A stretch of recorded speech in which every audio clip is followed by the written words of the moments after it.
নবীজি আগমন কালে একমাত্র শয়তানের মন বেজার ছিল।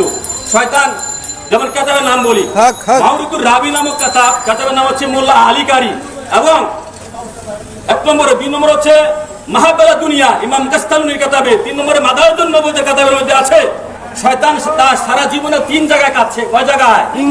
3 জায়গায় কাঁদছে, কান্নাকাটি করেছে। 1 নম্বরে শয়তানকে যখন আল্লাহ লানত দেয় তখন সে কান্নাকাটি করেছে। 2 নম্বরে আমার নবী পাক সাল্লাল্লাহু আলাইহি সাল্লাম যখন জমিনে আগমন করেছেন তখন শয়তান কান্নাকাটি করেছেন। কেন? শয়তানের এক শিষ্যকে বললো যে উস্তাদ আপনি কান্নাকাটি কেন করছেন? শয়তান বলতেছে আমি এই কারণে কান্নাকাটি করেছি, আমার যিনি চির দুশমন তিনি জমিনে শুভ আগমন করেছেন, তিনি আগমন করলে আমার শয়তানের সাথে লিপ্ত থাকবে না। সুবহানাল্লাহ। এই বেদনার কারণে শয়তান কান্নাকাটি করেছে। এই তোমরা এদিকে আসো, এই ব্যানারটা দেখা যাচ্ছে না, এদিকে তোমরা থাকো, তোমরা ভিতরে ঢুকো, পিছনে যাও।